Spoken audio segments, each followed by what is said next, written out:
Creating a cinematic interview is one of the most essential skills for any filmmaker, but most people think it requires huge lights and a big budget. The truth is, once you understand the fundamentals, you can achieve a professional and cinematic look with just one light. So I recently just got back from the US where we filmed a bunch of different athletes and specialists in their fields. Started off here in London, flew to Miami, there for 2 days for the marathon as well as filming with Noah Olsen.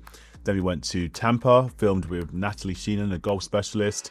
From there we flew to Boston, drove to New Haven and shot a marathon runner there, and finally finished in Boston where we shot Dr. Ryan Lunny, a chiropractor and PT. And that was all in the space of a week, so it was quite the trip. Now the content I was getting out there was a mix, so depending on who we were shooting, they all had different deliverables.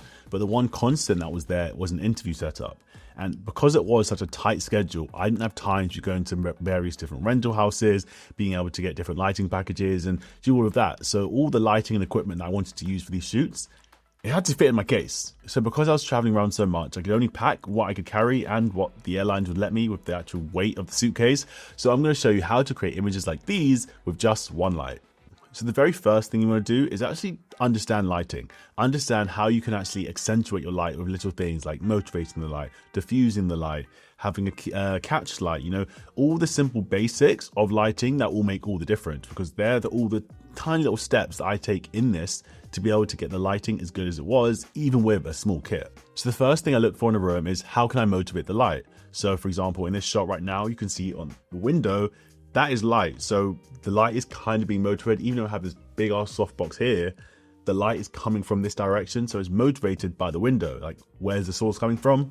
There. Another example is in this shot here. You can see we have this big window, and that's the motivation. That's where the source of light is coming from, even though I'm using an artificial light, but that's where it looks like the light's coming from to light our subject. The same thing we have in the background. We put the blinds down for this so we can try and diffuse the light. As you can see, it was quite hot.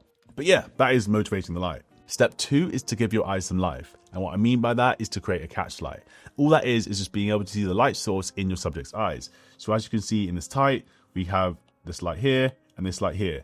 Those are the lights reflecting off his eyeballs to be able to see that there is a light source. And that just gives that just gives the subject a bit of life. When there's no catch light in the eye, it just looks dull, looks dead, especially if you don't have bright eyes.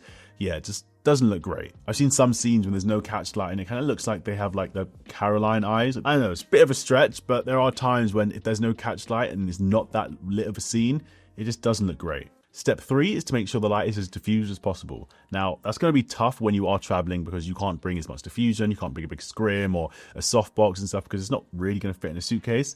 However, try and diffuse your light as much as you can, whether that's using a 5-in-1 reflector, whether that's, using the light source, and I will get onto the gear and the light I did use at the end, but just try and diffuse it as much as possible. Because as you can see on this, we have a very soft roll off. The light isn't blaring onto him to where it's like a spotlight. We do have that very soft source. As you can see more in the close up. We still have that Rembrandt triangle going on. So we are in a good place when it comes to softness. I just personally like it a little bit softer.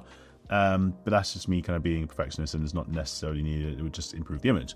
But yeah, step 3 is to make sure your light is diffused. Step 4 is to make sure your subject is looking between the camera and the light. All that means is putting the light at around a 45-degree angle. So you can see with Mary here, she's looking this direction. The light is coming from this direction and the camera is shooting this direction. That kind of sandwich of where the camera and the light is what creates the depth. Looking at the tight angle, because we're shooting into the shadow side, because the light is coming from here, she's looking here, the camera's shooting here. That placement of the camera eye line and light is what creates that depth. We can see this roll off we have from the shadow to the light. If we had the camera on the other side, then we'd be shooting right into the light and it would look very flat. There'd be no depth, there'd be no interest, or I'm not saying half-face isn't interesting, but when the light is just, that's all you can see, it doesn't look anywhere near as good because you don't have that contrast, you don't have that gradient from the dark to light, it's just a lit face. So always make sure that you're shooting in that sandwich where you have the camera, eye line, subject, or camera, subject, eye line. Nope, camera, subject, light. There we go. And now getting on the equipment used to create these images. First off, I used an FX6 as my main A cam, and that is getting these wide shots. For the most part, I was on a 28-70 f2 at around, I think, 35 for the wide angle, and then on the B cam, which was the FX3, I went on the, what was I using? the 35 to 150, the Tamron, that was usually at around, I think, 75 to 80 mil, something around there. That just creates a quite nice balance, and you can kind of see the setup I was working with. A lot of the time it was a very small space, didn't have loads of room to kind of get everything exactly how I'd want it, but we kind of just have to make it work with what we have. And then for the actual lighting, the one light I used was the Amaran F22X, a bicolor light that comes with its own softbox. And then for the fill light, which you can kind of see, we have the subject here. Hers is a bit hard to see because of the hair, but it was kind of lifting this area. And then, of course, on Noah, we had the back of his neck here where I'm already pointing. So this area here, that was being filled. We had the bounce just here, and that was just reflecting that Amaran light back onto the subject. So that's pretty much it. You know, when you look at this and you see how much gear I was bringing, the main things to remember is just have those small little details. You know, have the catch light, have the diffusion, have the camera on the opposite side to the light. All those things, doesn't really matter what light you use, but that just makes it possible for you to create images like these.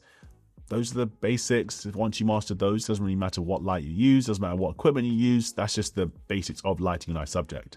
Creating that depth, trying to get that checkerboard where you go from, you know, dark to light to dark to light to dark to light to dark to light, dark. You get the point. Just try have those pockets of interest within the image, just so you can create a nice one. So yeah, that is pretty much all from me. So if you have got a lesson, laugh, or light bulb moment from this video, I'd really appreciate if you drop a like down below. And if you're feeling nice enough, you could hit the subscribe button, but I'll leave the option up to you. With that being said, I will catch you in the next one. See ya.